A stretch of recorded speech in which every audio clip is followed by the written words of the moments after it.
Her husband and his family threw her out after the birth of a girl, not knowing a billionaire still loved her. I promise this will be the best love story you've ever heard. Hi, my beautiful family. It's your Mr. Peter. Before we begin, I want to speak the most heartfelt prayer over your life. A prayer not from my lips, but from the deepest corners of my soul. May the God of all comfort hold you tonight. May he walk into your home with healing in his hands.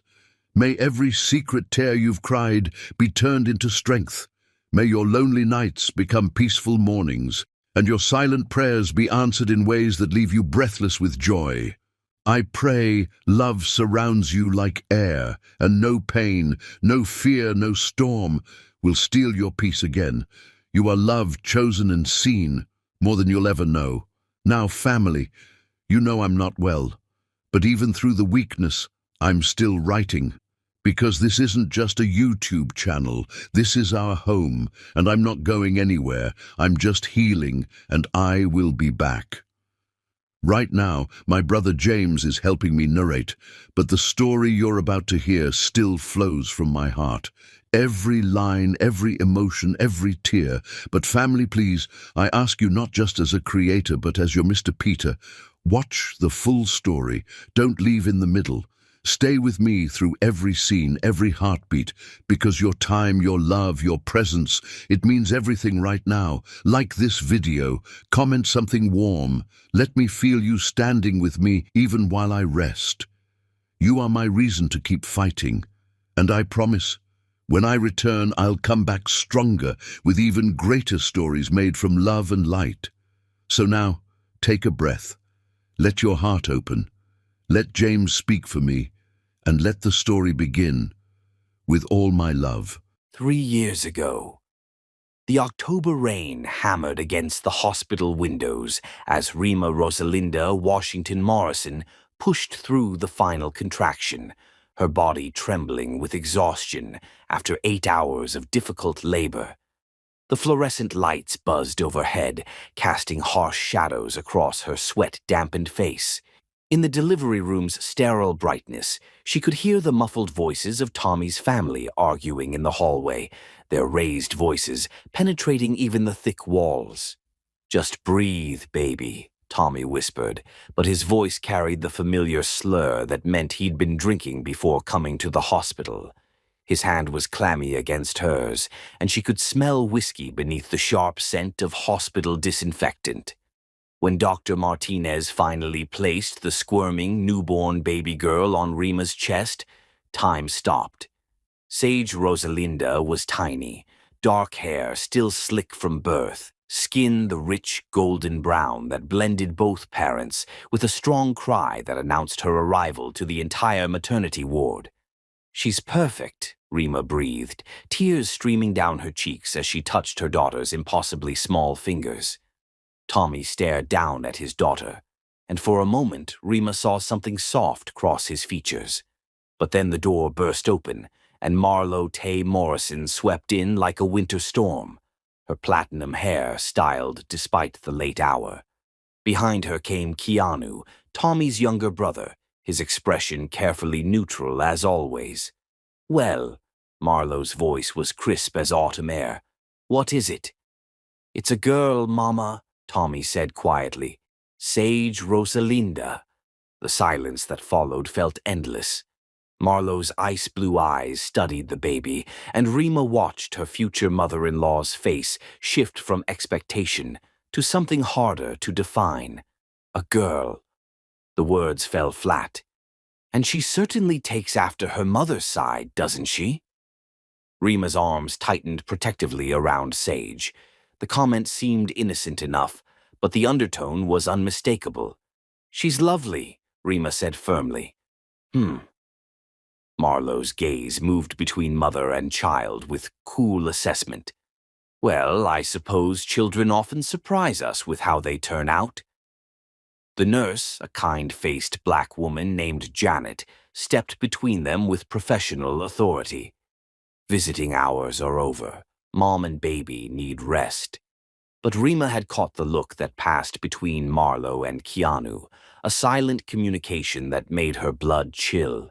She'd seen that look before, during the engagement party when they discovered her family wasn't wealthy, during the wedding planning when they'd tried to minimize her family's involvement, during every family dinner where they'd made subtle comments about her background. 3 days later, Rima was finally released from the clinic. The October air remained crisp as Tommy drove them home to the small house they'd rented on Elm Street, the same house where Marlowe had her own key and strong opinions about everything from Rima's cooking to her choice of baby clothes. Rima was still recovering, still adjusting to the overwhelming reality of motherhood, when she noticed Tommy's behavior shifting. He'd promised to take paternity leave, but started leaving for urgent meetings that lasted hours and seemed to require liquid courage. Marlowe's visits became daily occurrences, each one more critical than the last. "The baby cries constantly," Marlowe observed during one of her inspections. "And this house is chaotic. When I had my boys, everything was organized within days." "I just gave birth 3 weeks ago," Rima said through gritted teeth, bouncing a fussy Sage while trying to sort laundry one-handed. "That's hardly an excuse for disorder." The breaking point came on a gray October morning when Sage was 2 weeks old. Rima woke to find Marlowe in the kitchen, holding Tommy's work shirt up to the light. "Smell this," Marlowe commanded, shoving the fabric toward Tommy, who sat hunched over black coffee with bloodshot eyes. Rima caught the artificial scent immediately, cheap perfume that definitely wasn't hers. "I found this in your truck," Marlowe continued, producing a silver earring Rima had never seen. "Along with this." "That's not mine," Rima said immediately, but her words fell into a silence thick with accusation. Tommy's eyes, already clouded with alcohol and exhaustion, fixed on his wife with something that might have been hatred. "You've been cheating on me." "Tommy, no. I've been here with the baby. I haven't been anywhere." "Liar." His fist slammed against the kitchen table, making the coffee cups jump. "My mama found the evidence. You think I'm stupid?" Sage started crying from her bassinet in the living room, and Rima's milk began to let down, soaking through her nightgown. The humiliation of it, standing there in stained pajamas, leaking and exhausted, while her husband and his mother orchestrated her destruction, nearly broke her. "I need to feed her," Rima said, moving toward the living room. "Don't you walk away from me," Tommy's voice cracked like a whip. "I know what you are. I know what my mama warned me about your kind." The words hit like a physical blow. Rima turned slowly, Sage's cries cutting through her heart. "My kind?" "Gold-digging whores," Marlowe supplied helpfully. "I told Tommy from the beginning. Your people always want something they haven't earned." Rima felt something fundamental break inside her chest. These people she'd tried so hard to please, whose approval she'd chased for 2 years of marriage, had never seen her as anything but a threat to their narrow world. "Get out," Tommy said, his voice deadly quiet. "Get out of my house." "Tommy, please. The baby, she needs—" "I don't want to see either of you again." He pulled a piece of paper from his pocket, something official-looking that Marlowe must have prepared. "Sign this, and maybe I won't call the police about your behavior." With shaking hands, Rima read the document. It was filled with legal language she didn't understand, but it seemed to be some kind of separation agreement that waived her rights to support or property. "I'm not signing anything without a lawyer," she said. That's when Tommy grabbed her arm, his fingers digging into the tender flesh near her elbow. "You'll sign it, or I'll tell everyone about your cheating. Who do you think people will believe, me or some lying—" Sage's cries grew more desperate, and Rima's body ached with the need to comfort her daughter. Exhausted, isolated, and terrified, she signed what was clearly something Marlowe had printed from the internet. Not real legal paperwork, but intimidating enough to work on an exhausted new mother. She wouldn't discover for 3 years that the document had no legal validity whatsoever. Within the hour, Rima stood on the sidewalk in the October drizzle, holding her 2-week-old daughter and a single diaper bag that contained everything they owned. Tommy had forced them out so quickly she hadn't been able to pack clothes, keepsakes, or any of the baby gifts from her family. As she walked toward the bus stop, her phone buzzed with a text from her sister, Zara Bell. "How's my beautiful niece today?" Rima stared at the message through her tears, then turned her phone off completely. She couldn't bear to explain what had happened, couldn't admit how completely she'd failed. What hurt most wasn't Tommy's betrayal. She'd known he was weak. It was remembering the alternative she'd thrown away. 5 years earlier, Peter Charles Avance had proposed to her on a beach in Santa Barbara, offering her a life of love and security. But she'd chosen Tommy instead, convinced that Peter's ambition meant she'd always come second to his business empire. How wrong she'd been. At least Peter's neglect had been about pursuing dreams, not destroying them. Now, standing in the rain with her infant daughter, Rima made a promise to herself and to Sage. They would survive this. They would build something better from nothing, and she would never, ever trust her heart to someone who could throw her away again. She kept her maiden name for herself and gave it to Sage too. If she was going to start over, she'd do it as Rima Washington, the woman she'd been before she'd believed in fairy tales about love conquering all.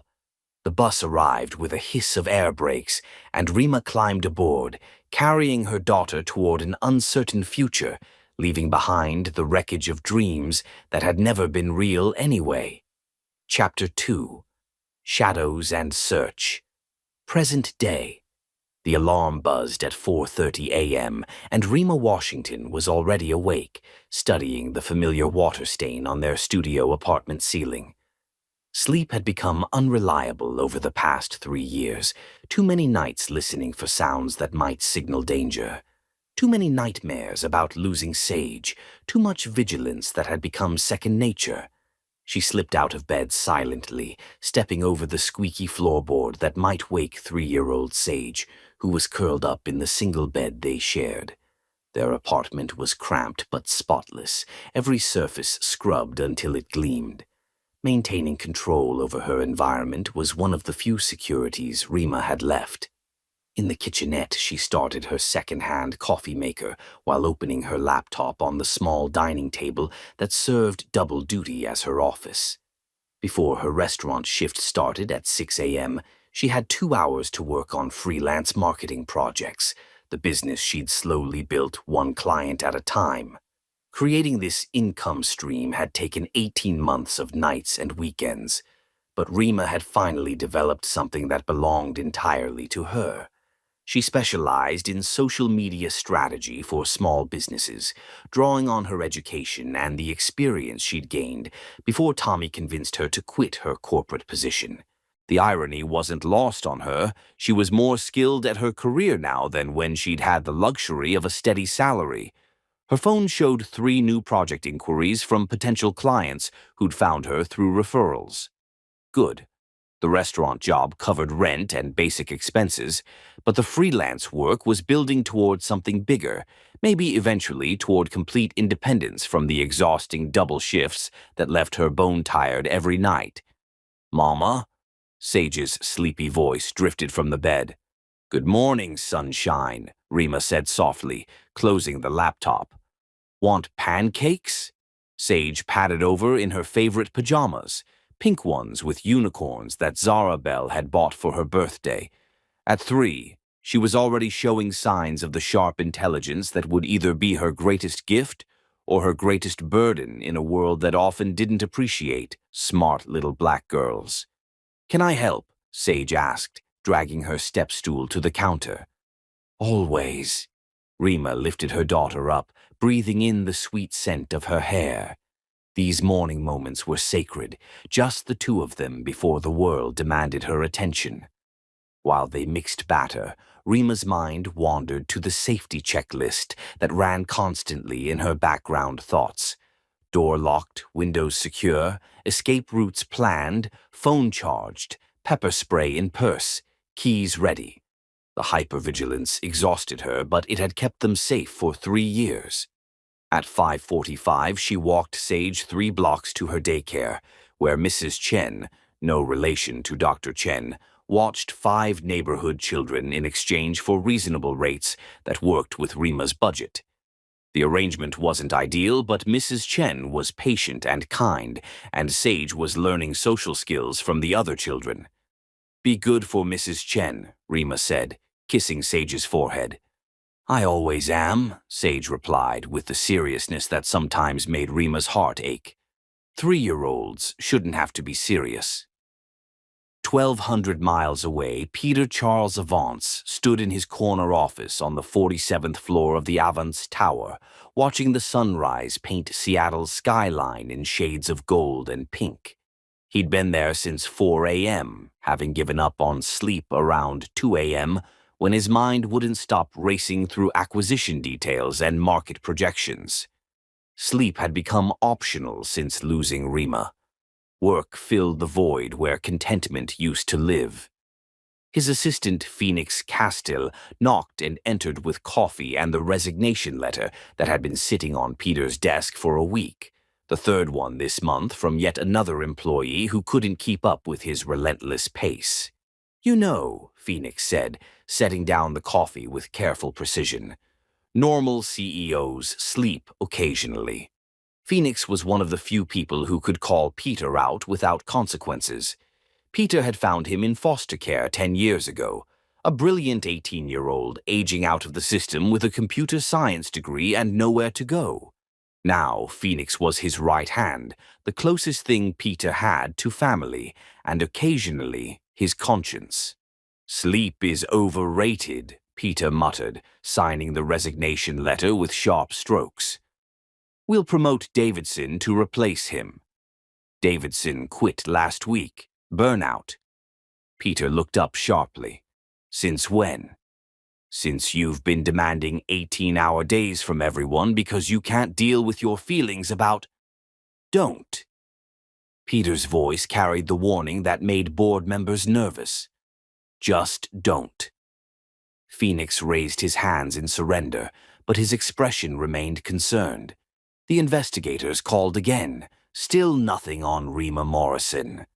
For 18 months, Peter had employed the best private investigation firm on the West Coast to find the woman who haunted his dreams. They'd searched credit reports, employment records, social media profiles, court documents, anything that might lead to Rima Morrison.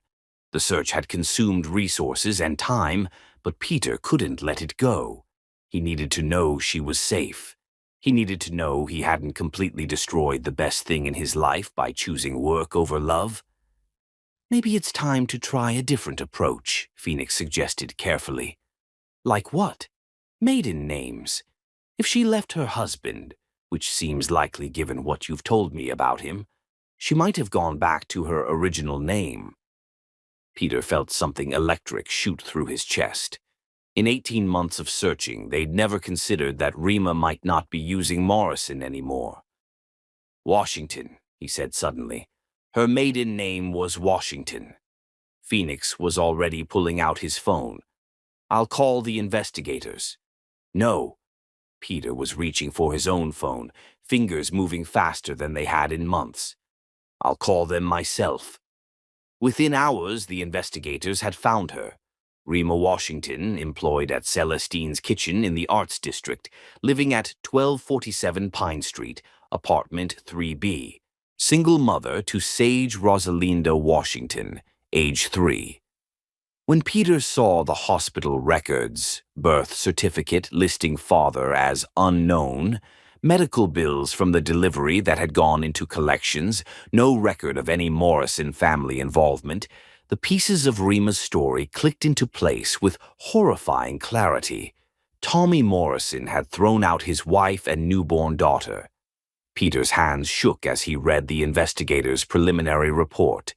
No child support payments, no contact between Tommy and his daughter, rumors in Tommy's social circle that his ex-wife took off with some other man's kid. The lies made Peter's vision blur with rage, But it was the financial records that broke his heart completely. Rima had been surviving on restaurant wages and cash jobs, moving 3 times in 3 years, always just one emergency away from disaster. "I need everything," Peter told the investigator. "Employment records, financial history, legal documents, medical records, everything. And I want a full background check on Tommy Morrison and his family." "That could take. Money is no object. I want to know what happened to her, and I want to know yesterday." Over the following weeks, the investigation revealed a story that made Peter's controlled fury burn cold and bright. Tommy Morrison's construction business had a pattern of safety violations and wage disputes that stretched back years. His mother, Marlo, ran a charity that seemed to exist primarily to fund her lifestyle. Bank records showed suspicious cash deposits and transfers that suggested financial impropriety at minimum, fraud at worst. For 8 months, Peter had been building a case that would destroy Tommy Morrison completely. What had started as a search for Rima had evolved into something larger when Peter discovered the scope of Tommy's crimes against workers and the community. His forensic accountants had analyzed every aspect of Tommy's business dealings, finding a web of bid rigging, worker exploitation, and tax evasion that would make federal prosecutors very interested once they had enough evidence to act. The question now was whether Rima would let him back into her life, or whether she'd built walls too high for even his determination to scale. Standing in his office as evening fell over the city, Peter made a decision that would change everything. Tomorrow he would walk into Celestine's kitchen and face the woman he'd never stopped loving. He only hoped she wouldn't run. Chapter 3: Recognition and Walls. The Restaurant Encounter. The lunch rush at Celestine's kitchen was winding down when Peter Charles Avance stepped through the front door. He'd been observing the restaurant for 3 days, learning Rima's schedule, and waiting for the right moment to approach her when she wasn't overwhelmed with customers. Rima was refilling the coffee station, her back to the entrance, when she heard the bell chime that announced another customer. The familiar sound should have been routine. She'd heard it hundreds of times that day, but something made her turn around. Time seemed to slow. Standing in the doorway, scanning the small restaurant with those steel-gray eyes she remembered from 1,000 Dreams, was Peter. He looked older, more refined in his tailored charcoal suit, but she would have recognized the determined set of his jaw and the way he carried himself anywhere in the world. The coffee pot trembled in Rima's suddenly unsteady hands. She managed to set it down without dropping it, but the metallic clink against the warming plate seemed to echo through the dining room. Every head in the restaurant turned toward the sound, but Rima barely noticed. Her heart was racing so hard against her ribs that she felt dizzy. Peter's eyes found hers across the dining room, and she watched recognition dawn on his face like sunrise. For a moment that felt like eternity, they simply stared at each other while the world continued spinning around them. Then panic hit her like a physical blow. "He can't see me like this." Rima was acutely aware of her appearance. The yellow Celestine's kitchen polo shirt that had seen better days, the black pants that were starting to fade from too many washings, the comfortable shoes that prioritized standing for 8 hours over style. Her hair was pulled back in a practical ponytail, and she wasn't wearing makeup because cosmetics were a luxury she couldn't afford. This wasn't how she'd imagined seeing Peter again, in the rare moments when she'd allowed herself to imagine it at all. In her fantasies, she was successful and polished, proving that choosing Tommy over him hadn't destroyed her life. The reality was that she was a single mother working double shifts just to keep her daughter fed and sheltered. "I've got it, Mija," said Rosa, the elderly cook who'd become something like a mother figure to Rima. She appeared with a mop and dustpan, her kind eyes concerned as she took in Rima's pale face. "Take a breath." But Rima couldn't breathe. The walls of the restaurant felt like they were closing in, and she could feel Peter's gaze on her like a weight. She needed to get out, needed to run, needed to be anywhere but here where he could see how far she'd fallen. Without thinking, she bolted toward the back exit, pushing through the swinging doors that led to the kitchen and storage area. Behind her, she heard Rosa's voice calling out, "Sir, we'll be right with you." But Rima didn't stop. The alley behind Celestine's kitchen smelled like garbage and disappointment. Rima pressed her back against the brick wall, trying to calm her racing heart and quiet the voice in her head that whispered, "He can't know, he can't see, he can't find out about Sage." She'd built a life on invisibility, on staying beneath notice, on making sure that Tommy and his family could never track her down. Peter's presence threatened all of that safety. Rima. Her name on his lips was like a prayer and a question all at once. She hadn't heard him approach, but Peter was standing at the mouth of the alley, his expression careful and concerned. "Don't." The word came out sharper than she'd intended. "Just don't." Peter stopped walking, but he didn't leave. "I know this is unexpected." "Unexpected?" Rima's voice cracked on a laugh that held no humor. "You think this is unexpected? Peter, I haven't seen you in almost 4 years. I thought I'd never see you again." "I looked for you," he said quietly. "For 18 months I looked for you." The admission hit her like a slap. "Well, you found me. Congratulations. You can see I'm doing just fine." She gestured to her uniform, to the alley, to the entire disaster of her circumstances. Peter's eyes were careful, cataloging details, the weight she'd lost, the exhaustion that had become as much a part of her as breathing, the defensive way she held herself like she was preparing for another blow. "Rima, I need you to know." "No." She held up a hand to stop him. "You don't get to do this. You don't get to show up after all this time and act like we can just pick up where we left off. I'm not the same person I was in college, Peter. I'm not the woman you proposed to." "I can see that." His voice was gentle in a way that made her throat tight with unshed tears. "You're stronger." The unexpected kindness in his words almost broke her resolve. She'd spent 3 years being told by the world that she was less than, that she was broken, that she was lucky to have whatever scraps of life she could manage to gather. Having Peter, successful, powerful Peter, look at her with respect instead of pity was almost more than she could handle. "I made my choice," she said, trying to keep her voice steady. "I chose Tommy. I chose that life. This is the consequence." "You chose wrong," Peter said, and there was steel beneath the gentleness now. "But that doesn't mean you deserved what happened to you." Rima's breath caught. "What do you know about what happened to me?" Peter's jaw tightened almost imperceptibly. "I know enough." The implications of his words sent ice through her veins. If Peter knew about Tommy, about the abandonment, about Sage. "How much do you know?" "Enough to understand that Tommy Morrison is a piece of garbage who threw away the most precious thing he'll ever have in his life." Hearing Peter say Tommy's name out loud made Rima flinch. For 3 years, she'd tried to pretend that part of her life had never happened, that Sage had been immaculately conceived, and they'd always been just the two of them. Having Peter acknowledge the ugliness of her marriage made it real again. "I have to go," she said, pushing off the wall and heading for the back door of the restaurant. "Rima, wait." "No." She spun to face him, and this time she let him see some of the fire that had kept her alive through the worst 3 years of her life. "I don't know why you're here or what you want, but I can't do this. I can't be your charity case or your guilt project or whatever this is." "That's not what this is."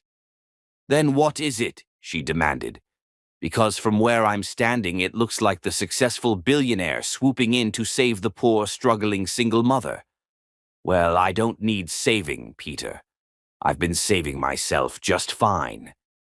The mention of being a single mother hung in the air between them like a confession. Peter's expression shifted, and she realized he was trying to calculate Sage's age, trying to determine if she'd been pregnant when they'd known each other. "I have a daughter," she said, deciding to confront it head-on. "She's 3. She's Tommy's." The lie came easily because it was simpler than the truth, that genetics were complicated and Sage could have been anyone's child. Peter nodded slowly. "What's her name?" "Sage." The word was both an offering and a warning. "That's beautiful." There was something wistful in his expression that made Rima's chest ache. "She's lucky to have you as her mother." The unexpected kindness was her undoing. Tears she'd been holding back for minutes, for hours, for years, threatened to spill over. "I really have to go," she whispered. This time, Peter didn't try to stop her, but as she reached for the door handle, his voice followed her. "I was wrong to put work before you. I won't make that mistake again." Rima froze with her hand on the door. When she turned back, Peter was pulling a business card from his jacket pocket. He approached slowly, like she was a frightened animal he didn't want to startle, and placed the card on the ground between them along with a $50 bill. "For the excellent service," he said quietly, "and I hope you'll call me when you're ready to talk." Then he was gone, leaving Rima alone in the alley with a business card and the knowledge that her carefully constructed life of invisibility had just shattered like glass on a restaurant floor. She stood there for several minutes, her hand still on the door handle, trying to process what had just happened. The $50 would cover groceries for a week, but accepting it felt like accepting charity from someone who had already seen too much of her failures. When she finally went back inside, Rosa was cleaning up spilled coffee grounds with quiet efficiency. The older woman had worked at Celestine's for 15 years and had a maternal instinct for troubled young women. "You okay, Mija?" Rosa asked, her voice gentle with concern. "I don't know," Rima admitted, tucking Peter's business card into her apron pocket. "I honestly don't know." Rosa studied her with knowing eyes. "Old boyfriend.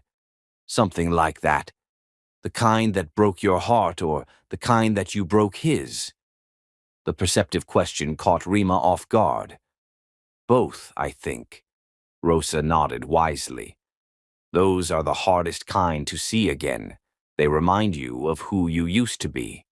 She paused in her cleaning to look directly at Rima. "But Mija, sometimes they also remind you of who you could still become." "What do you mean?" "You've been working here 2 years. You're a good girl, a hard worker, a loving mother. But you're also scared. I see it in how you jump when the door chimes too loud, how you always sit facing the exit, how you never talk about Sage's father." Rima felt exposed, not realizing her protective habits had been so obvious. "I don't know what happened to you before," Rosa continued, "but I know running from the past only works until the past finds you anyway. When it does, you get to choose. Keep running or stand still and see what happens." The advice was simple but profound. For 2 years, Rosa had been quietly watching over Rima, covering her tables when she needed to take phone calls from Sage's daycare, bringing extra food from home when money was tight, never asking questions but always offering support. "He left $50, Rima said, pulling out the bill. $50 for 1 cup of coffee?" Rosa whistled low. "Either he's showing off or he feels guilty about something. Maybe both. What are you going to do?" Rima looked at the business card in her hand, then at Rosa's kind, weathered face. "I don't know yet. But thank you for watching out for me all this time." Rosa smiled. "That's what family does, Mija. And family doesn't always share blood." Chapter 4. Breaking Point. The Crisis. 10 days after Peter's appearance at Celestine's kitchen, Rima woke to the sound of Sage coughing, a deep, concerning sound that sent immediate alarm bells through her maternal instincts. She pressed her hand to her daughter's forehead and felt the unmistakable heat of fever. "Mama," Sage whimpered, her usually bright eyes dull and unfocused. "My chest hurts." Rima's heart clenched. She'd been dreading this moment for 3 years, the inevitable childhood illness that would force her to choose between missing work and leaving Sage alone. But as she listened to her daughter's labored breathing, she realized this wasn't a choice at all. Sage had been fighting what seemed like a simple cold for several days, but overnight it had clearly developed into something more serious. Her breathing was shallow and rapid, and when Rima lifted her shirt to check, she could see the slight pulling around her ribs that indicated respiratory distress. "We're going to see a doctor, baby," she said, trying to keep the panic out of her voice as she gathered clothes and essentials into a bag. The emergency room at General Medical Center was exactly as Rima remembered from Sage's birth: overcrowded, understaffed, and operating on a triage system that didn't favor people without insurance. She'd filled out the paperwork with shaking hands, knowing that every minute of treatment would add to a bill she couldn't afford, but watching Sage struggle to breathe made financial concerns secondary. After 3 hours in the waiting room, they were finally seen by a tired resident who diagnosed pneumonia and prescribed antibiotics that cost more than Rima made in 2 days. The pharmacy downstairs wouldn't accept her payment plan request, so she paid with the emergency credit card she'd sworn never to use, the one with the crushing interest rate that would turn a $100 prescription into a months-long financial nightmare. "She needs rest, plenty of fluids, and someone to monitor her breathing," the doctor said, already moving toward his next patient. "Bring her back if the fever doesn't break in 48 hours. Back in their studio apartment, Rima set up what she privately called crisis mode. Every pillow and blanket arranged to keep Sage comfortable, water and juice within reach, thermometer and medicine on the nightstand. She called Celestine's kitchen to explain she couldn't work her next 3 shifts, knowing that missed shifts meant missed rent money, but unable to leave Sage alone. For the next 72 hours, Rima barely slept. She sponged Sage down when the fever spiked, held her when coughing fits left her exhausted and scared, and counted every labored breath in the dark hours before dawn, when her daughter's temperature seemed to climb, no matter what she did. On the third night, Sage's fever broke 103 degrees. Rima bundled her daughter in a blanket and took a taxi to the emergency room, spending money she didn't have because she was too exhausted to think about bus routes and transfers. "We need to admit her for observation," the attending physician said after listening to Sage's lungs. "Her oxygen saturation is low, and she's showing signs of respiratory distress." "How much will that cost?" Rima asked, though she already knew the answer would be devastating. The intake coordinator quoted a figure that might as well have been $1 million. Rima stared at the papers in her hands, seeing her carefully built life crumble around the edges. Without insurance, even a single night in the hospital would bankrupt them. "We can set up a payment plan," the coordinator offered, but her tone suggested she'd had this conversation before and knew how it usually ended. Rima signed the papers because she had no choice. Sage's health was worth more than her credit score, worth more than the apartment they'd probably lose, worth more than any sacrifice she might have to make. That's how Zara Bell Washington found her sister, 6 hours later, passed out from exhaustion in a plastic chair beside Sage's hospital bed, having sustained herself on nothing but vending machine coffee and determination for the better part of a week. "Jesus, Rima," Zara Bell whispered, gently shaking her sister awake. "Why didn't you call me?" Rima's eyes fluttered open, disoriented and sluggish. "Zara, how did you—" "Miss Dolores called me when you didn't bring Sage yesterday. I've been looking for you." Zara Bell was a nurse at the children's hospital across town, and she took one look at her sister's pale face and hollow eyes before switching into professional mode. "When's the last time you ate something?" "I don't remember." Rima tried to sit up straight and immediately felt the world tilt dangerously. Sage is sick, pneumonia. They want to keep her for observation, but the bill doesn't matter right now. Zarabel pressed a protein bar from her purse into Rima's hands. Eat this. When's the last time you slept? I can't sleep. I have to watch her breathing. What if... Rima. Zarabel's voice was gentle but firm. You're going to make yourself sick, and then what good will you be to Sage? She needs you healthy. But even as her sister spoke sense, Rima couldn't make herself relax. Every few minutes she found herself checking Sage's chest to make sure it was still rising and falling, counting breaths, watching the monitors that tracked her daughter's vital signs. I should have brought her in sooner, Rima whispered. I kept thinking it was just a cold, that I couldn't afford. Stop. Zarabel took her sister's hand. You did everything right. Pneumonia can develop quickly in little ones. This isn't your fault. But Rima couldn't shake the feeling that everything was falling apart. The medical bills, the missed work, the constant exhaustion. She'd been holding it all together through sheer force of will, and now that will was cracking under the pressure. That's when Phoenix Castell appeared in the doorway, carrying flowers and wearing the kind of expensive suit that didn't belong in a public hospital. Excuse me, he said politely. Are you Rima Washington? Rima's tired mind struggled to place him. He was young, maybe mid-20s, with kind eyes and an air of professional competence. I'm Phoenix Castell from Metropolitan Community Health Fund, he continued, producing an official-looking ID badge. We're a nonprofit that partners with hospitals to provide emergency medical assistance for families experiencing financial hardship. Your sister contacted us about your situation. Zarabel looked confused. I didn't... Actually, Phoenix said smoothly, the hospital's social services department referred your case after seeing your insurance status. We'd like to cover your daughter's medical expenses and ensure she receives the best possible care. That's... Rima's exhausted mind couldn't process what he was offering. How much assistance? Complete coverage, Phoenix said simply.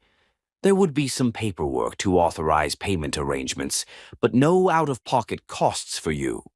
Rima looked at Zarabel, who nodded encouragingly. Let them help, her sister whispered. Phoenix presented the authorization forms to both sisters. Since you're the mother, you'll need to sign here, he told Rima. And since you listed your sister as emergency contact, we need her signature as witness to ensure everything is properly documented. Despite her exhaustion, Rima read through the key points of the forms: authorization for a nonprofit to work with the hospital billing department, privacy waivers that would allow the fund to coordinate with healthcare providers, and financial agreements that placed no obligation on her family. Zarabel reviewed the documents as well, her nursing background helping her understand the medical language. This looks legitimate, she told Rima quietly. Together, both sisters signed the papers that would change everything, though neither realized that the Metropolitan Community Health Fund had been hastily created and funded by Peter Charles Avance just days earlier. Thank you, she whispered as Phoenix gathered the signed documents. Just focus on taking care of your little girl, he said gently.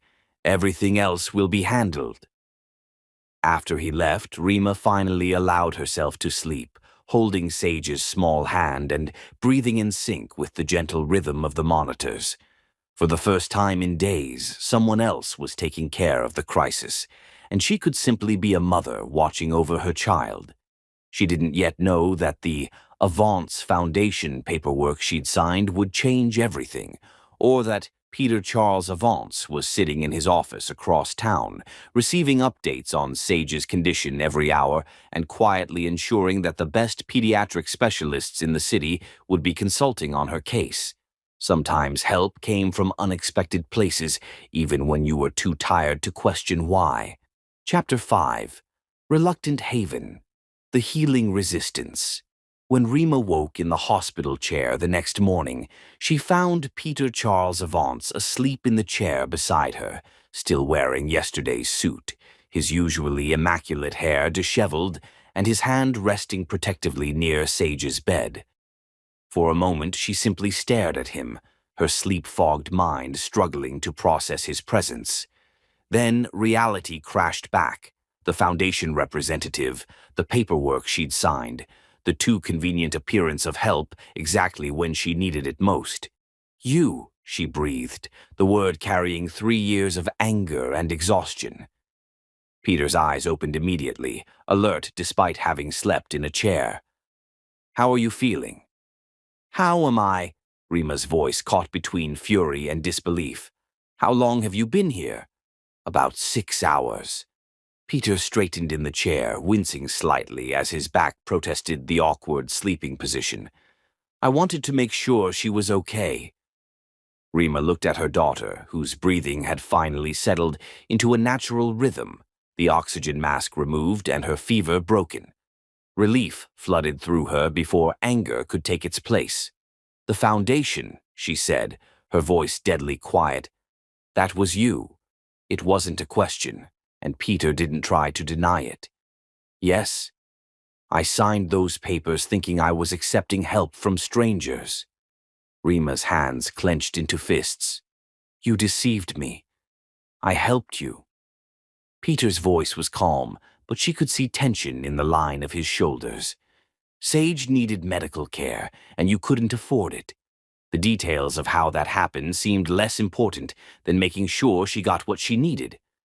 "The details?" Rima stood up so quickly that the chair rolled backward. "The details matter, Peter. I don't want your help. I don't want your money. I don't want you here." "Mama?" Sage's small voice interrupted their argument. She was awake, looking between the two adults with the wide-eyed confusion of a child who sensed conflict but didn't understand it. Rima immediately switched into mother mode, her voice gentle as she moved to Sage's bedside. "Hey, baby, how are you feeling?" "Better," Sage said, though her voice was still hoarse from coughing. Her eyes drifted to Peter with curious interest. "Who's that man?" Rima felt Peter's presence like heat behind her, but she focused on her daughter. "He's someone Mama used to know." "I'm Peter," he said quietly, not moving closer but making his voice soft and non-threatening. "I'm glad you're feeling better." Sage studied him with the frank assessment that only 3-year-olds could manage. "You look sad." The observation was so unexpected and accurate that Rima felt something shift in her chest. She glanced back at Peter and saw that Sage was right. Beneath his composed exterior, there was a deep sadness that she'd missed in her own anger. "Sometimes grown-ups look sad," Sage continued with matter-of-fact wisdom. "Mama looks sad sometimes, too." The simple truth of it hung in the air between them. Rima realized that her daughter had been watching her more closely than she'd thought, seeing through the brave face she tried to maintain. "We should go," Rima said, reaching for the hospital bag she'd packed. "You're feeling better, and we don't need to stay here anymore." "Actually," Peter said carefully, "the doctor wants to keep her for 1 more day of observation, just to be safe." Rima turned to face him fully. "How do you know what the doctor wants?" "Because I've been talking to her medical team. The pediatric pulmonologist wants to make sure her lung function is completely stable before discharge." "You have no right." "I have every right to care about your welfare." Peter's composure cracked slightly, showing the emotion beneath.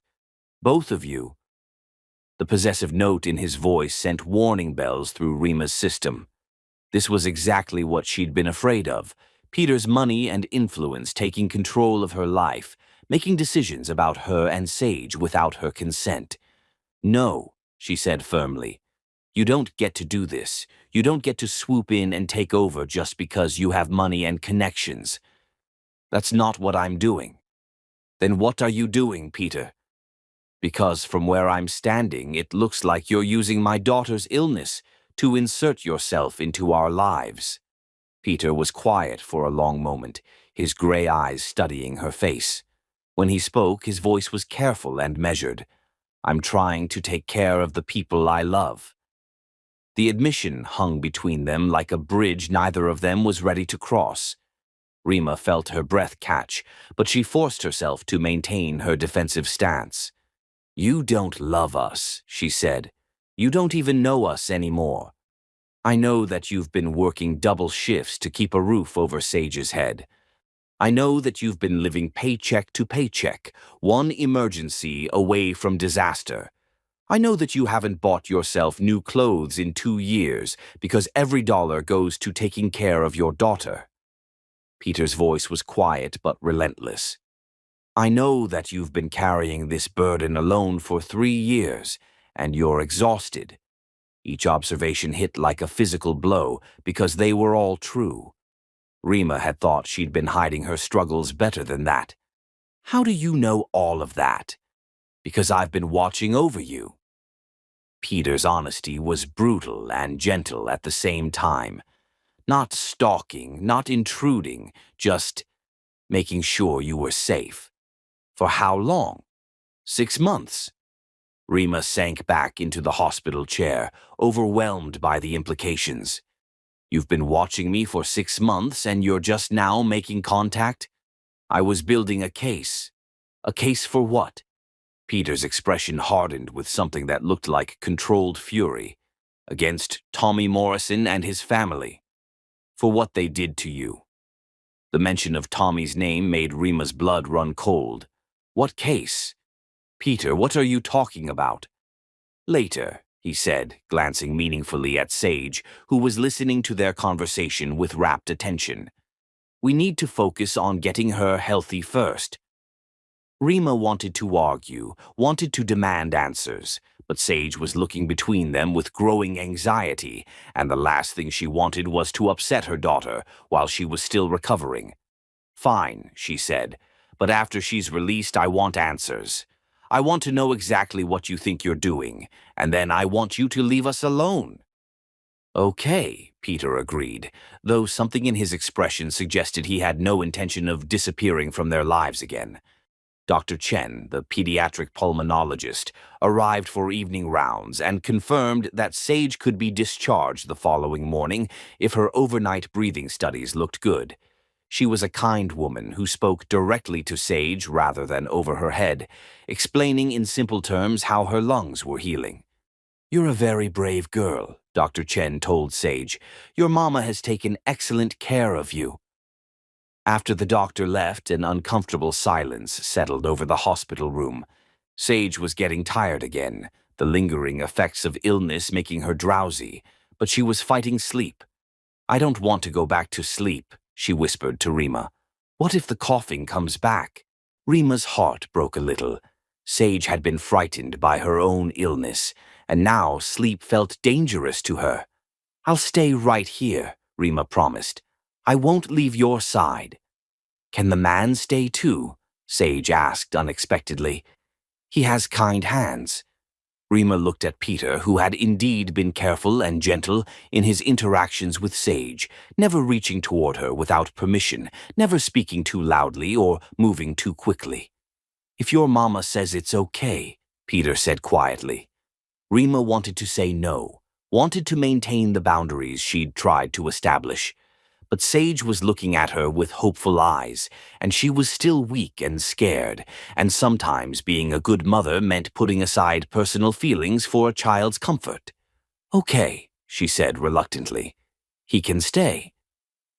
As Sage finally drifted off to sleep, her small hand holding onto Peter's finger with surprising trust, Rima found herself studying the man she'd once loved. There were new lines around his eyes, a weight to his shoulders that hadn't been there in college, and something in his expression when he looked at Sage that made her chest tight with complicated emotions. Whatever Peter was planning, whatever case he was building against Tommy, it was clear that his feelings for her, and now for Sage, were real. The question was whether that made him more dangerous or less. Chapter 6. Evidence and Confessions. The investigation unfolds. The guest cottage on Peter's estate felt like stepping into another world. Rima had agreed to let him bring them there only because Sage needed a quiet place to recover, and their studio apartment, with its thin walls and noisy neighbors, wasn't conducive to healing.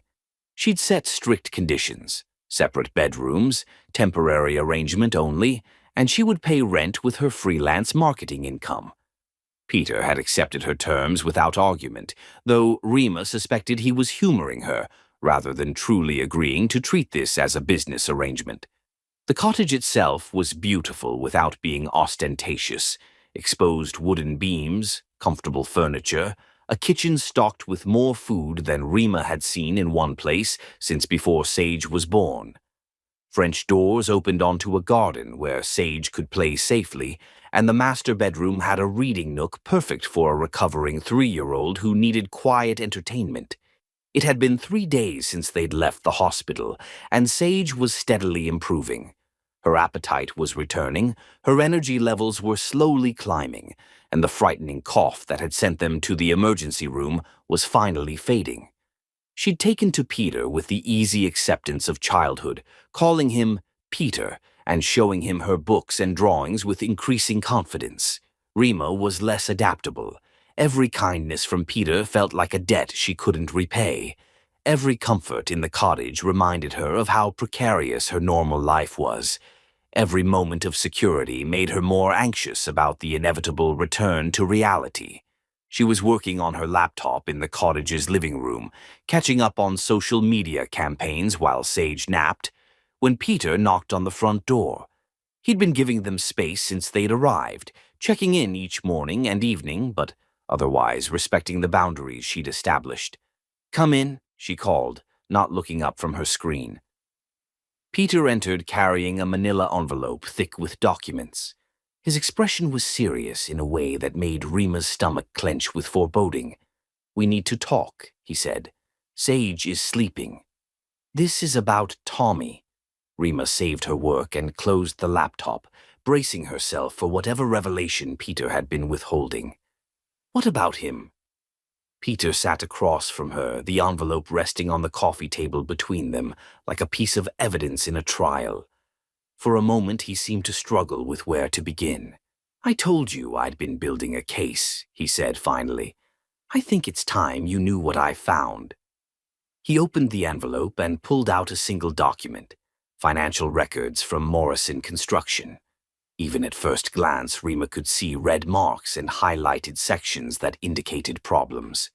"Tommy Morrison is not the man you married," Peter began, his voice measured and controlled. "Or rather, he is exactly the man you married, but you never knew who that really was." Rima stared at the financial analysis in front of her, trying to process what she was seeing. "What am I looking at?" "Systematic fraud," Peter said simply. "Tommy's been underbidding on city contracts by cutting corners on safety and materials. He pays workers below minimum wage and pockets the difference between what he charges the city and what he actually spends." The scope of the theft was staggering. While she'd been choosing between groceries and gas money, Tommy had been stealing from public projects and vulnerable workers. "How much money?" she asked, though she wasn't sure she wanted to know the answer. "Conservative estimate: $2 million over the past 5 years. The figure was staggering. While she'd been clipping coupons and choosing between groceries and gas money, Tommy had been stealing millions from city projects and vulnerable workers. "That's not all," Peter continued, pulling out another set of documents. "OSHA has been receiving anonymous complaints about safety violations on Morrison construction sites for 2 years. Inadequate fall protection, defective equipment, workers forced to operate machinery without proper training." The photographs that accompanied the reports were damning. Construction sites with obvious safety hazards, equipment that looked like it belonged in a scrapyard, workers in situations that made Rima's stomach turn. 3 men have been seriously injured on Tommy's sites in the past 18 months, Peter said quietly. "One of them, Miguel Santos, is permanently disabled. Tommy's insurance company denied his claim based on alleged worker negligence." Rima felt sick. But if Tommy was cutting corners on safety, then Miguel's injury was Tommy's fault, not his own. Peter's controlled fury was becoming more apparent with each revelation. Miguel has 3 children. His wife works 2 jobs trying to support the family while he deals with chronic pain and limited mobility. The injustice of it made Rima's hands shake. While she'd been struggling to survive Tommy's abandonment, other families had been suffering because of his greed and negligence. "There's more," Peter said, and his voice carried a note of warning that made Rima brace herself. The next document was a tax analysis of Marlo Morrison's Hands Helping Hearts charity organization. What Rima saw made her understanding of Tommy's family shift into sharper, uglier focus. "Your former mother-in-law has been running a fake charity for 6 years, Peter explained. They collect donations for disadvantaged children and community development. But 90% of the money goes to administrative costs, which means Marlo's salary, travel expenses, and personal purchases." The paper trail was extensive. Marlo had used charity funds to pay for luxury vacations, high-end clothing, jewelry, and even home renovations. She'd bought designer handbags with money donated by well-meaning church congregations who thought they were helping children in need. She's stolen approximately $400,000 from people who were trying to do good in their community, Peter said. And she's been claiming tax deductions for charitable work while living off the donations. Rima felt something cold and hard settle in her chest. They destroyed me for being poor while they were literally stealing from poor people. Yes, the simple confirmation hit harder than a longer explanation would have. Marlo Morrison had looked down on Rima for her working-class background while simultaneously stealing from the working class. She'd called Rima a gold digger while she was literally digging gold from charity donations. "How did you find all of this?" Rima asked. "Forensic accountants, private investigators, and public records research," Peter replied. "Most of this information was hiding in plain sight once we knew where to look. Tommy and his family got careless because they thought they were untouchable." Peter pulled out another document, bank records showing unusual cash deposits and transfers between Tommy's business account and his mother's charity. "They've been laundering money through the charity," he explained. "Tommy funnels excess profits from his fraudulent contracts to Marlo. She runs it through Hands Helping Hearts as fake donations, then transfers it back to him as consulting fees for construction projects that never happen." The complexity of the fraud was stunning. This wasn't opportunistic crime. It was a sophisticated operation that had been running for years. "But here's the thing that makes me angriest," Peter said, and for the first time his professional composure cracked slightly.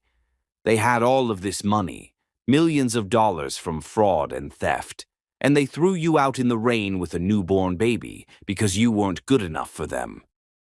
The emotional weight of that truth hit Rima like a physical blow.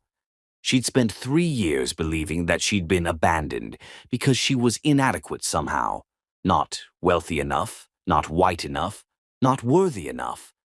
But the reality was that Tommy's family had been criminals who'd destroyed her life not because she was lacking, but because they were monsters. "There's something else," Peter said gently, "something only you can help us prove." He showed her Derek's statement about the night they threw her out, how Tommy and Marlo had planned the whole thing, how the evidence had been planted, how they'd laughed about it afterward. "Derek's testimony is powerful, but prosecutors will want corroboration," Peter explained. "They'll want evidence that you were systematically abused and manipulated. Your testimony about their behavior patterns, their methods of control, their history of manipulation. That's crucial evidence that only you can provide." Rima stared at the documents spread across the coffee table. Years of fraud, theft, and deliberate cruelty laid out in official statements and witness accounts. For the first time, she understood that she wasn't just a victim in this story. "You need me to testify," she said. "We need you to help us understand how they operate," Peter corrected. "Your insights into their psychological manipulation tactics, your knowledge of their family dynamics, your ability to identify their patterns. That's not just helpful, it's essential." "What would that mean?" "It means working with federal prosecutors to build the strongest possible case. It means helping other victims understand they're not alone. It means being part of the solution instead of just a casualty of their crimes." For the first time in 3 years, Rima felt something besides exhaustion and determination. She felt the cold, clean burn of righteous anger, and more importantly, she felt powerful. "When do we start?" she asked. Chapter 7. The First Strike. Justice Begins. The first blow against Tommy Morrison came at 6:42 a.m. on a Tuesday morning when OSHA investigators arrived unannounced at his largest construction site on Fifth Avenue. Rima watched the local news coverage from Peter's cottage, Sage playing with blocks at her feet, as reporters described safety inspections following multiple worker complaints filed over the past 6 months. Peter sat beside her on the couch, his laptop open to monitor social media responses and news coverage. This wasn't the coordinated media blitz Rima had expected. It was a single, carefully planned inspection that had drawn attention because of Tommy's confrontational response to the investigators. "How did you arrange this timing?" Rima asked, watching Tommy argue with an OSHA inspector on the morning news. "6 months of documentation," Peter replied, scrolling through real-time social media posts about the inspection. "The investigation was triggered by legitimate safety complaints from workers. We just made sure those complaints were properly documented and reached the right people at the right time." On screen, Tommy appeared outside his construction site, his face red with rage, as he gestured angrily at the OSHA inspector, documenting violations. Even from a distance, Rima could see the familiar signs of his escalating temper. The clenched fists, the aggressive posture, the way he invaded other people's personal space when frustrated. The inspector, a middle-aged woman with 30 years of experience, remained calm while photographing equipment violations and interviewing workers. "Mr. Morrison," a reporter called out, "how do you respond to allegations of safety violations on your sites?" "This is harassment," Tommy shouted, pointing at the camera with the same aggressive finger-pointing Rima remembered from their worst fights. "Someone's targeting my business and I'm going to find out who. These are trumped-up charges from disgruntled employees who want to blame their own incompetence on my company." Rima felt a chill of old fear watching him lose control on television. This was the Tommy she remembered from their marriage. Irrational, paranoid, and looking for someone to blame for his own failures. But something in his eyes suggested that beneath the public outburst, his mind was already working on a different level, calculating his next moves even as he performed his injured victim routine for the cameras. "He knows someone's coming for him," she said quietly. "Let him know," Peter replied, though his voice carried less satisfaction than Rima had expected. "Fear makes people make mistakes." But Tommy's paranoia proved more problematic than Peter had anticipated. Rather than the immediate social media outburst they'd expected, Tommy went silent for 3 days, consulting with lawyers, hiring reputation specialists, and carefully crafting his response strategy. When he finally emerged publicly, it was with a calculated counterattack that caught everyone off guard. "We have a problem," Phoenix announced during an emergency meeting in Peter's home office on Friday evening. He'd driven out from the city with urgent updates that couldn't wait for their regular Monday briefing. Rima had joined the meeting despite Peter's initial reluctance to involve her directly in the planning. She'd made it clear that she wouldn't be sidelined in her own story. If they were going after Tommy, she wanted to understand every risk and development. "Tommy's not reacting emotionally like we expected," Phoenix continued, spreading newspaper clippings and printed social media posts across Peter's desk. "He's getting expert help, and it's effective." The evidence was damning. Tommy had hired Kellerman and Associates, one of the city's most expensive reputation management firms, known for rehabilitating politicians and business executives caught in scandals. Within 72 hours, they'd crafted a narrative that painted Tommy as a hard-working small business owner being targeted by unnamed powerful interests. "Look at this," Phoenix said, showing them a professional video Tommy had posted on his company's social media accounts. In it, he appeared calm, reasonable, and dressed in work clothes instead of his usual expensive suits. The message was carefully crafted. He was a blue-collar entrepreneur being attacked by wealthy elites who wanted to destroy honest American businesses. "What can he actually do?" Rima asked, studying the polished messaging. "The documentation is real. The violations are documented." "He can muddy the waters," Phoenix explained, pulling up news articles on his tablet. "Make himself look like a victim, claim he's being framed, turn public opinion in his direction, and if he figures out who's behind the investigation—" "He can't touch us legally," Peter said firmly, though Rima noticed tension in his voice. "Everything we've done has been through proper channels." "But he might try to retaliate in other ways," Phoenix continued, "especially if he discovers Rima's involvement. And there's something else. He's filed preliminary paperwork for a defamation lawsuit against unnamed parties for what he claims is a coordinated harassment campaign." The room fell silent. A defamation lawsuit, even a frivolous one, could tie up the investigation in legal proceedings for months, while Tommy had time to destroy evidence and intimidate witnesses. "How strong is his legal position?" Peter asked. "Weak on the merits, but potentially effective as a delay tactic," Phoenix replied. "His attorneys are claiming prosecutorial misconduct and demanding to know who's behind the investigation. If they can prove we coordinated with law enforcement in any way that violates due process, or if they can frame this as wealthy interests manipulating the justice system." "We followed all proper channels," Peter said, but his voice carried less certainty than usual. "We did, but we also moved efficiently, and Tommy's lawyers are smart enough to exploit anything that looks suspicious. They're already questioning why OSHA suddenly became interested in Morrison Construction after years of routine inspections." The second phase of their plan launched the following week when the city's financial crimes unit received detailed documentation about irregularities in Morrison Construction's bidding history.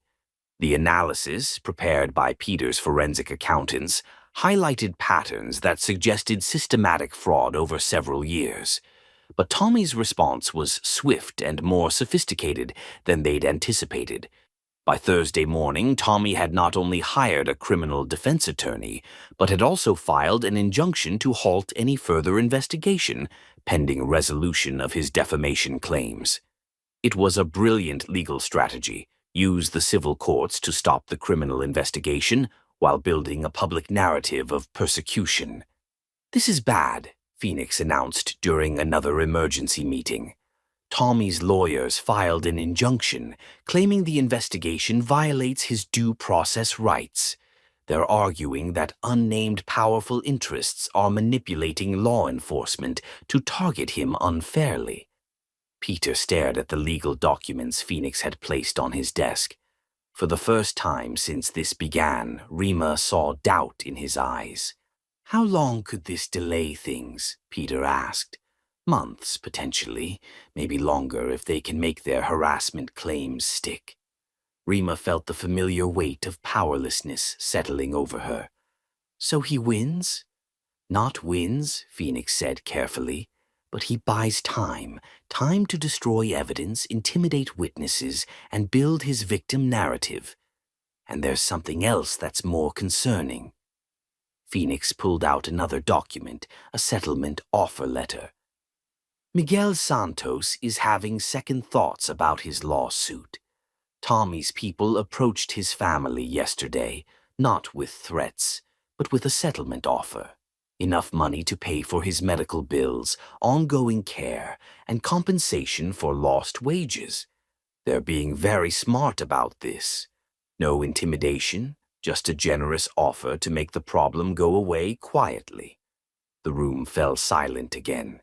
Losing Miguel's testimony would severely weaken their case, and Peter realized his strategic thinking had underestimated Tommy's ability to fight back effectively. "What did Miguel say?" Rima asked. "He hasn't decided yet, but his wife is pushing him to take the money. She's tired of the stress, tired of fighting, and they genuinely need the financial security. From her perspective, taking a settlement that guarantees their family's future makes more sense than gambling on a lengthy legal battle that might not succeed." Peter was quiet for a long moment, his jaw tight with controlled frustration. This was the one scenario he hadn't adequately planned for, Tommy being smart enough to use both the legal system and financial pressure defensively instead of just lashing out emotionally. "There's more," Phoenix continued reluctantly. "Two other injured workers who were ready to testify have also received settlement offers. Tommy's crisis management team is systematically identifying everyone who might speak against him and making it financially attractive for them to stay quiet." "That's obstruction of justice," Rima said. "It's smart legal strategy," Phoenix corrected. "Civil settlements with non-disclosure agreements aren't illegal, even if the timing is suspicious. Tommy's lawyers are being very careful to stay within legal boundaries while effectively neutralizing witnesses." The weight of Tommy's counterattack was becoming clear. He wasn't just fighting the investigation, he was dismantling it piece by piece, using professional legal and public relations strategies. "We need to regroup," Peter said finally, and for the first time since this began, his voice carried uncertainty. "Find another approach." "What if we can't?" Rima asked. "What if he's just better at this game than we thought?" Peter looked at her, and she could see the frustration and doubt he was trying to hide. The man who had built a business empire by controlling every variable was facing an opponent who was proving equally strategic and far more desperate.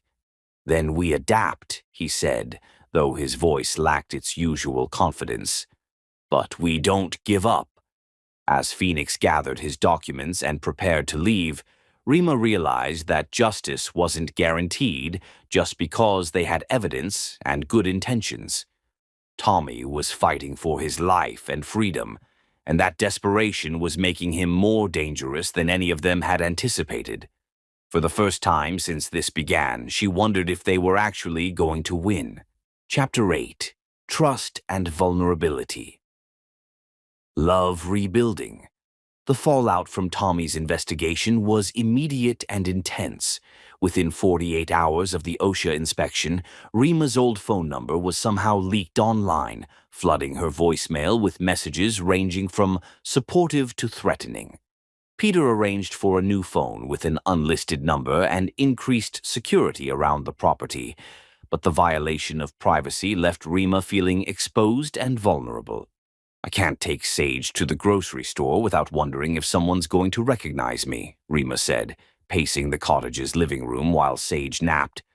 "This isn't what I wanted when we started this." Peter looked up from his laptop, where he'd been monitoring online discussions about Tommy's case. "The threatening calls are being traced by law enforcement. Most of them are just people venting online anger, not real threats." "Most of them," Rima repeated, focusing on the qualifier. "What about the ones that aren't just online anger?" Peter's hesitation told her everything she needed to know. "Phoenix is working with the sheriff's department to monitor anyone with a concerning background. You're safe here." "That's not really an answer." "Two of the callers have criminal records for assault," Peter admitted reluctantly. "But they're both in different states, and local law enforcement is aware of the situation." Rima sank into the armchair across from him, suddenly exhausted. "I've made everything worse, haven't I? Tommy's getting more sympathy now. People think I'm the vindictive ex-wife." "Some people think that," Peter said honestly. "But the people who matter, prosecutors, investigators, journalists who understand the documentation, they know you're telling the truth." "Some people think that," Peter said carefully. but the people who matter, prosecutors, investigators, journalists who understand the evidence, they know you're telling the truth. And in the meantime, my 3-year-old daughter is stuck in hiding because her mother decided to pick a fight with a criminal. Peter closed his laptop and moved to sit on the coffee table in front of her chair, close enough that their knees almost touched. Sage isn't stuck in hiding. She's safe and loved, and recovering from pneumonia in a beautiful place where she can play in the garden and read books and not worry about anything. But for how long? What happens when this is over? Do we go back to our studio apartment and pretend none of this happened? Do we change our names and move to another state? Do we... Rima. Peter's voice was gentle but firm. Stop. Stop what? Stop trying to control every possible future outcome. Stop catastrophizing. Stop pushing me away because you're scared. The accuracy of his observation hit like a slap. I'm not pushing you away. Yes, you are. You've been doing it since the day I walked into Celestine's kitchen. Every time we get closer, you find a reason to create distance. Rima wanted to deny it, but the truth was uncomfortable and obvious. She had been pushing him away, setting up barriers, insisting on paying rent, maintaining separate bedrooms, treating their arrangement like a business transaction instead of what it actually was. I don't know how to do this, she admitted quietly. Do what? Trust someone again. Let someone take care of me. Accept help without feeling like I owe something in return. Rima's voice cracked slightly. Tommy convinced me that I was a burden, that I was lucky anyone would want me, that everything good in my life was charity I didn't deserve. Peter's expression darkened with anger, but his voice remained gentle. Tommy was a fool and a liar. Maybe, but those voices are still in my head. When you pay for Sage's medical bills, I hear that I'm a financial burden. When you give us this beautiful place to stay, I hear that I can't provide for my own daughter. When you look at me the way you used to look at me, I hear that it's too good to be true, and you'll leave when you realize what I really am. And what do you think you really are? Rima's throat tightened with unshed tears. Damaged, used up, not worth fighting for. Peter was quiet for a long moment, his gray eyes studying her face with an intensity that made her want to look away. Do you want to know what I see when I look at you? He asked finally. I'm not sure. I see a woman who was thrown away by people who were too stupid to recognize her worth. I see someone who took the worst thing that ever happened to her and used it to become stronger instead of bitter. I see a mother who works 18-hour days to give her daughter a good life, who fights federal investigations to protect other families, who faces down public humiliation rather than let criminals go unpunished. Rima felt tears threatening to spill over. Peter, I see the woman I fell in love with in college, but better, wiser, fiercer, more beautiful because of everything she's survived. Peter reached for her hands, and this time she didn't pull away. And I see someone who's afraid to let herself be happy because happiness feels dangerous after so much pain. The tears came then, silent and unstoppable. Peter moved from the coffee table to sit beside her on the chair, pulling her against his chest while she cried for everything she'd lost, everything she'd endured, and everything she was afraid to hope for. I don't know how to trust this, she whispered against his shoulder. You don't have to trust it all at once, Peter said, his hand stroking her hair. Start small. Trust that I'm going to be here tomorrow. Trust that I won't hurt Sage. Trust that when I say I love you, I mean it without conditions or expectations. What if Tommy wins? What if the investigation falls apart and he comes after us? Then we deal with it together. But Rima, he's not going to win. The evidence is too strong and too many people are watching now. He's done. They sat together in comfortable silence while Rima processed the emotional weight of the conversation. For 3 years, she'd been carrying the burden of survival alone, making every decision based on worst-case scenarios and protective instincts. The idea of sharing that burden with someone else felt foreign and terrifying and wonderful all at once. "Mama?" Sage's sleepy voice drifted from the bedroom. "I'm thirsty." Rima started to get up, but Peter's hand on her arm stopped her. "I'll get it. You rest." "She likes the cups with the straws," Rima said automatically. "And if she's still warm, she might want ice." "Cups with straws, possible ice. Got it." Peter kissed her forehead before standing. "Anything else?" "She might want to hear about the time you found the baby owl in college. She likes animal stories." Peter's smile was soft and genuine. "I can do that." Watching him walk towards Sage's room with such natural ease, Rima felt something shift inside her chest. This wasn't Peter trying to buy her affection or prove his worth through grand gestures. This was simply a man who cared about her daughter's comfort and wanted to help in whatever small way he could. When he returned 20 minutes later, Sage was settled back in her bed with water and a story, and Peter's expression was slightly awed. "She's incredible," he said, settling back beside Rima on the chair. "Smart and funny and so much like you, it's startling." "She asked about you the other day," Rima admitted, "whether you were going to be her new daddy." Peter's intake of breath was sharp. "What did you tell her?" "That grown-up relationships are complicated and she shouldn't worry about it." Rima looked at him carefully. "What would you have wanted me to tell her?" "The truth. That I love her mother very much, and I hope someday she'll let me be part of your family, officially." The word officially hung between them like a question and a promise. Rima felt her carefully constructed walls cracking, not from pressure or manipulation, but from the steady warmth of someone who had never stopped believing she was worth loving. "Peter," she said quietly. "Yes?" "Tomorrow, when Sage wakes up, maybe we could make breakfast together, all three of us, like a family." His smile was brighter than sunrise. "I'd like that very much." For the first time in 3 years, Rima allowed herself to imagine a future that didn't involve constantly looking over her shoulder or preparing for the next crisis. It felt dangerous and beautiful and absolutely terrifying. It felt like hope. Chapter 9. The Reckoning. Legal Victory. 6 months after the first OSHA inspection, the criminal investigation reached a critical turning point. The legal delays Tommy had orchestrated had actually worked against him. While his lawyers stalled, more witnesses came forward, more evidence surfaced, and federal prosecutors had time to build an airtight case. The injunction Tommy's lawyers had filed was ultimately overturned when prosecutors presented additional evidence that proved their investigation was legitimate and properly conducted.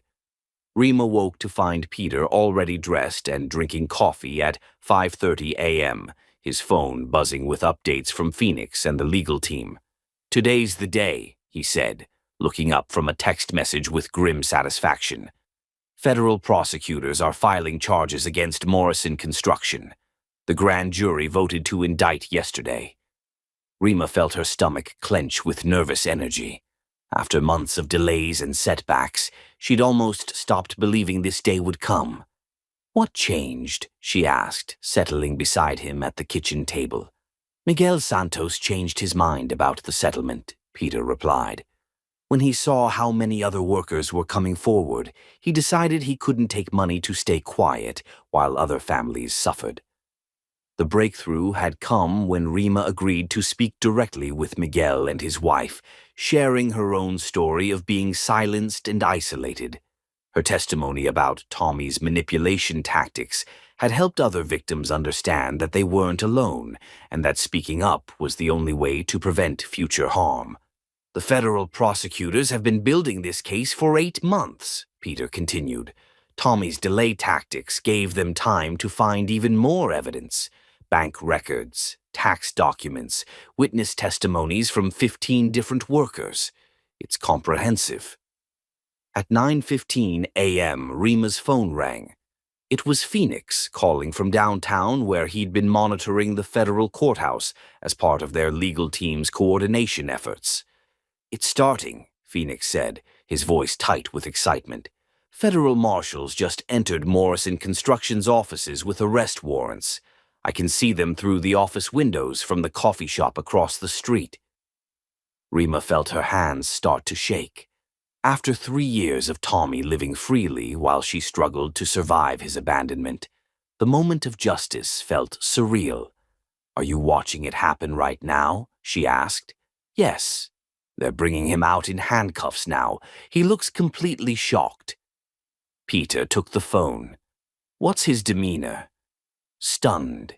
He's trying to argue with the agents, but they're not engaging. His legal team must not have warned him this was coming today." An hour later, the local news interrupted regular programming with footage of the arrest. Rima and Peter watched as Tommy Morrison, owner of Morrison Construction, was led from his office building in handcuffs. The news cameras had arrived after Phoenix's call, capturing the aftermath rather than the arrest itself. Unlike the polished, controlled image he'd been projecting through his crisis management team, this Tommy looked disheveled and desperate. The reporter's voice carried over the footage. "Morrison is facing federal charges including conspiracy to commit fraud, violation of federal labor laws, tax evasion, and wire fraud. If convicted on all counts, he could face up to 25 years in federal prison." Rima watched her ex-husband's face on television and felt something she hadn't expected. A strange mixture of relief and sadness. Relief because justice was finally happening, but sadness because she could see the broken man beneath the criminal. This was the person she'd once loved, now destroyed by his own greed and cruelty. "How do you feel?" Peter asked, settling beside her on the couch. "Empty," Rima said honestly. "I thought I'd feel victorious or relieved, but mostly I just feel empty. That's normal. Closure doesn't always feel the way we expect it to." At 2:30 p.m., they received word that Marlo Morrison had been arrested at her home. Federal agents had found extensive records of her charity fraud in a home office that she'd apparently been using to coordinate the money laundering scheme with Tommy. Unlike her son, Marlo didn't resist arrest, but her booking photo showed a woman who looked decades older than her actual age. Keanu Morrison, Tommy's brother and business partner, was arrested that evening at his apartment. Phoenix reported that Keanu had been the most genuinely shocked by his arrest, suggesting he'd been a follower rather than a leader in the criminal enterprise. But the arrest that mattered most to Rima happened the next morning. At 10 a.m., Phoenix called with news that Derek Campbell, Tommy's former co-worker who had provided crucial testimony about the planted evidence, was being arrested for perjury after investigators discovered he'd initially lied about certain details to minimize his own involvement in the company's illegal activities. "Wait," Rima said, feeling panic rise in her chest. "Does this hurt our case?" "Actually, it helps," Phoenix explained. "Derek's arrest proved that the investigation is thorough and unbiased. When he was caught in inconsistencies, he told prosecutors the whole truth, including details that made Tommy look even worse.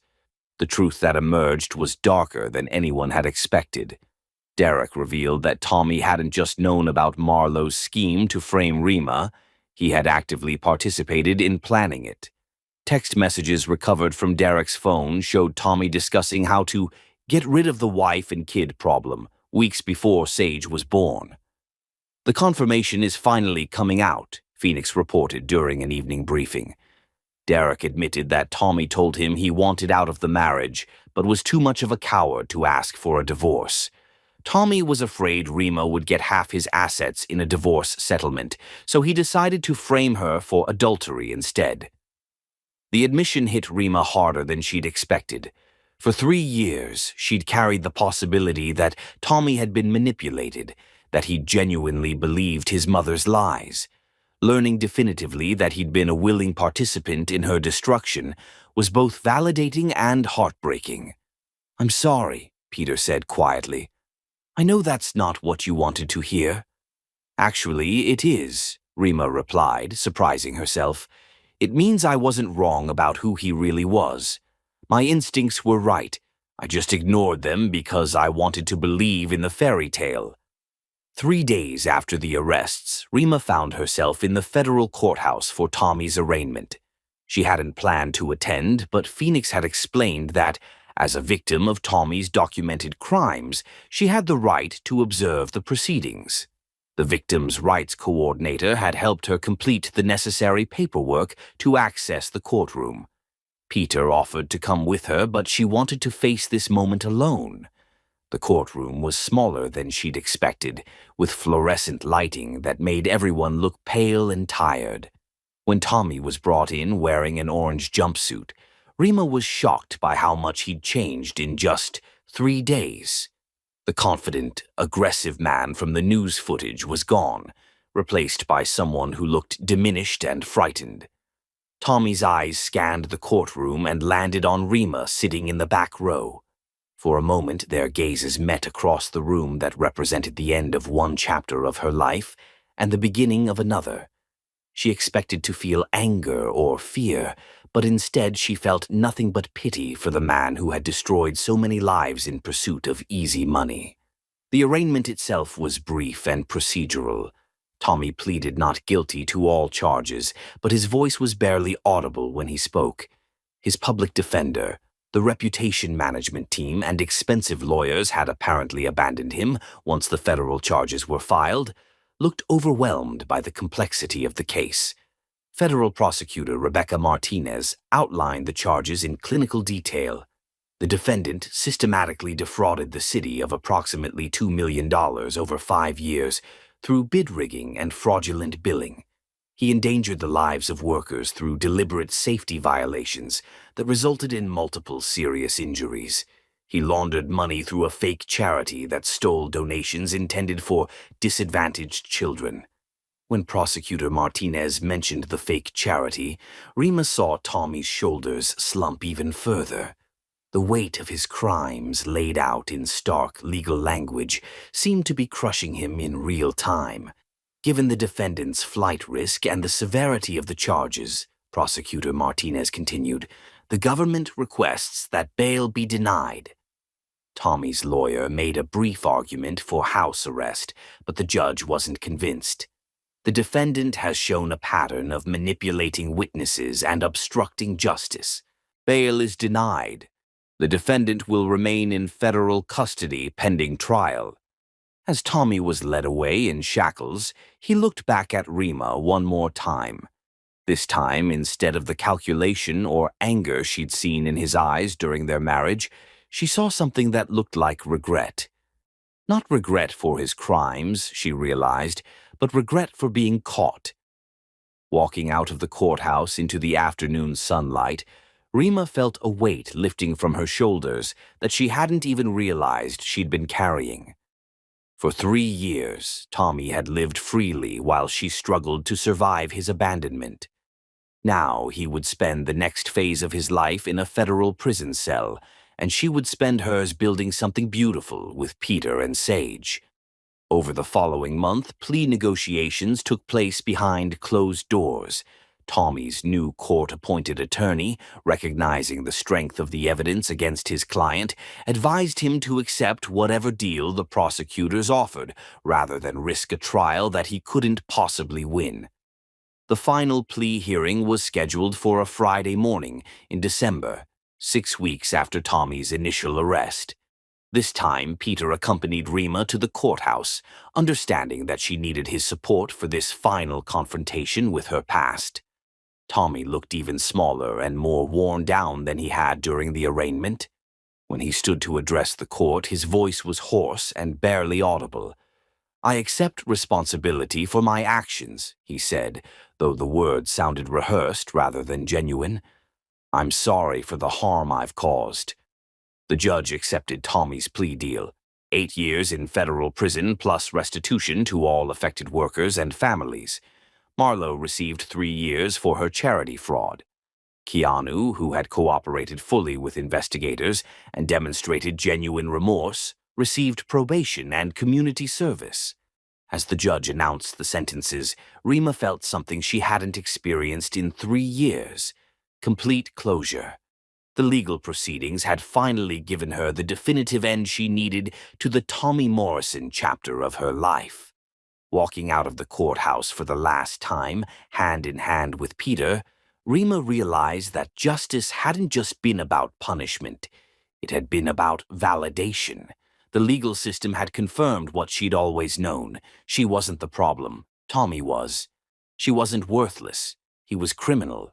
She hadn't deserved abandonment. He had deserved consequences. "How do you feel now?" Peter asked as they stood on the courthouse steps.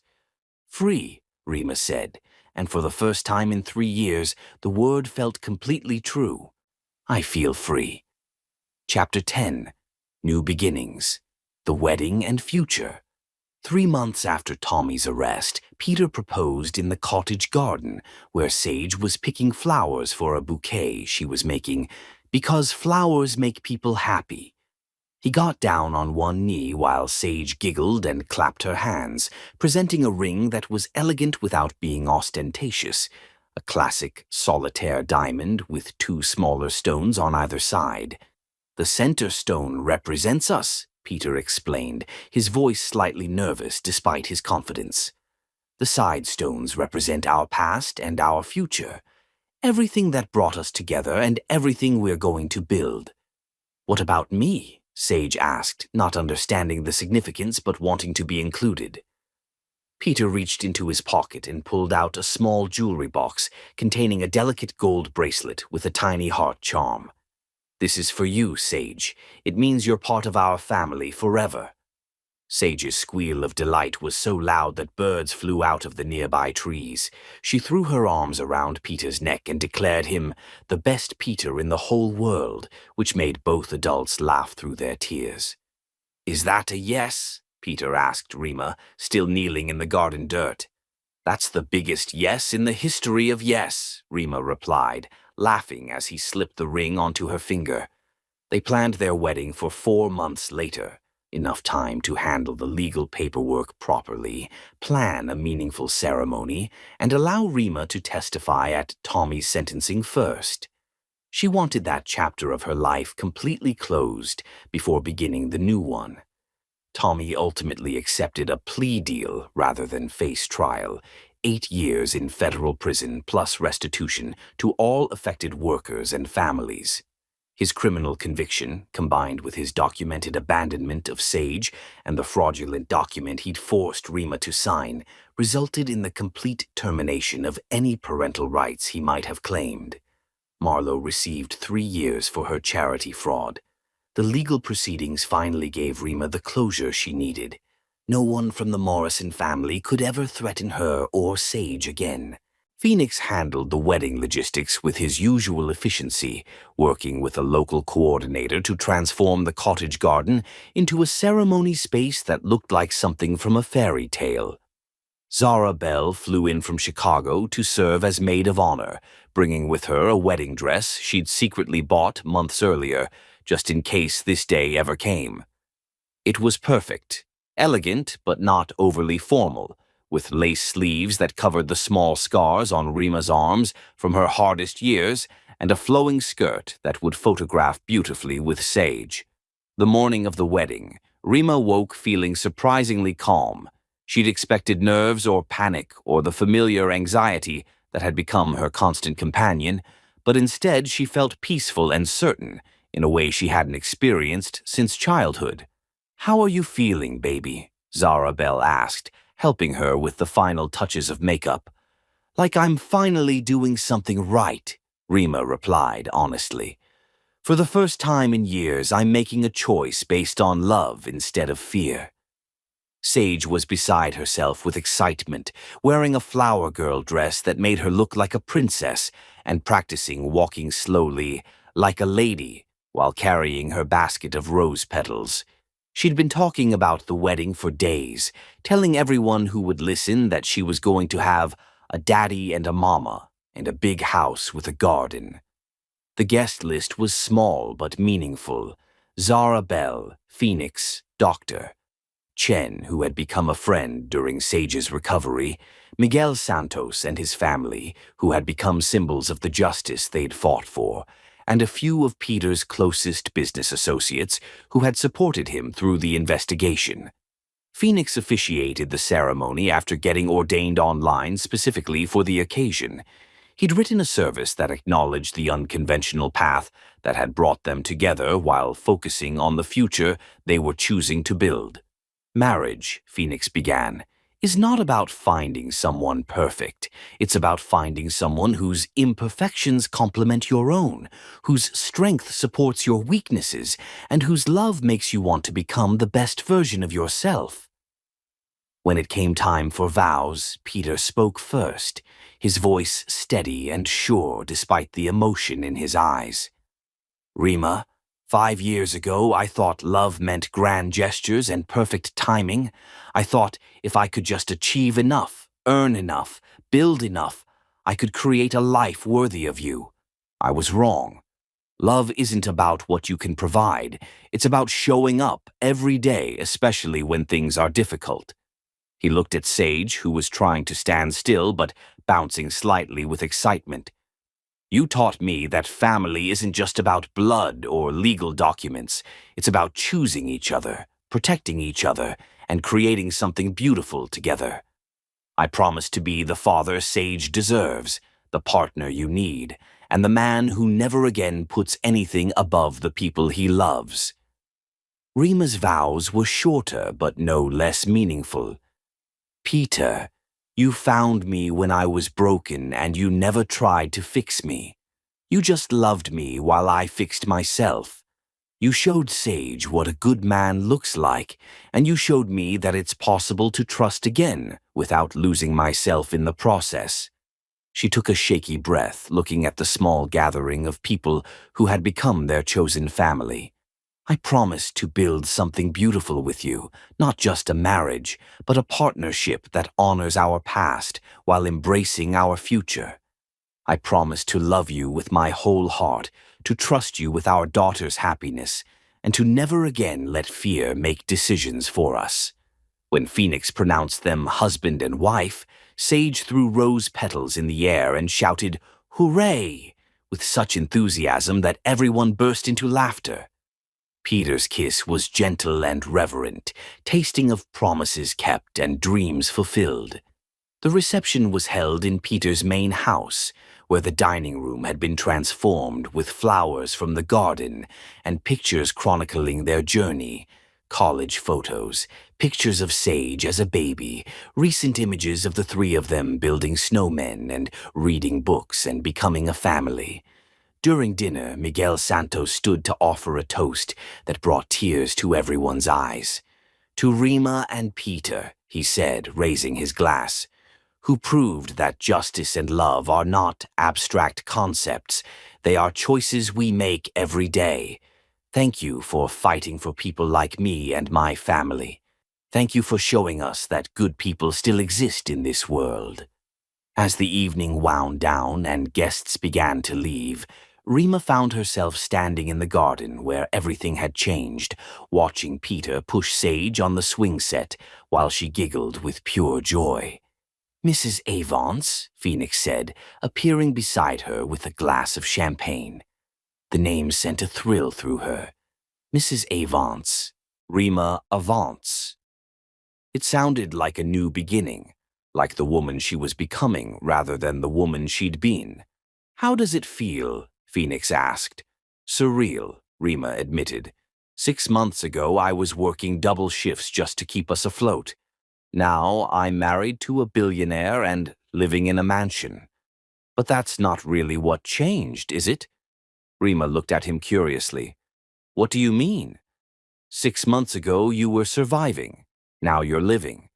The mansion and the money are nice, but what really changed is that you're not afraid anymore. He was right. The external circumstances were dramatic, but the internal transformation was what truly mattered. She was no longer the woman who jumped at unexpected sounds or checked locks obsessively or planned escape routes from every room she entered. Peter wants to expand his foundation, Rima said. Create a comprehensive program for single mothers rebuilding their lives after domestic situations. He asked me to develop and run it. Are you going to do it? Yes, Rima said, surprised by how certain she sounded. I want to help other women who are where I was. I want them to know that survival is just the beginning. There's so much more possible if you're brave enough to reach for it. The program would include emergency housing assistance, job training, childcare support, and legal aid. Everything Rima wished she'd had access to during her darkest days. They already had commitments from local hospitals, legal clinics, and educational institutions to provide services. As the last guests departed, and the three of them settled into their new life together, Rima reflected on the journey that had brought them to this moment. Tommy Morrison was serving an 8-year federal sentence. Marlowe's charity had been dissolved, and its assets distributed to legitimate organizations helping families in need. The construction industry had implemented stronger safety protocols to protect workers. Most importantly, families like Miguel's were getting the support they needed to rebuild their lives, and other women in situations like Rima's had resources to help them start over safely. That night, after Sage was asleep in her new room, decorated with princesses and unicorns and everything a little girl could want, Peter and Rima sat on their bedroom balcony, looking out over the garden where they'd been married. "Any regrets?" Peter asked, taking her hand and running his thumb over her wedding ring. "Only one," Rima said, snuggling closer to him in the cool evening air. "What's that?" "I regret that it took us so long to get here." She looked up at him with eyes that held no shadows, only love and possibility. "But maybe we needed the journey to appreciate the destination."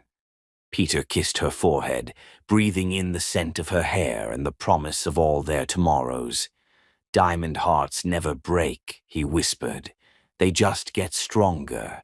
And in the distance they could hear the gentle sound of their daughter's peaceful breathing, safe and loved, and surrounded by the kind of family that chooses each other every single day.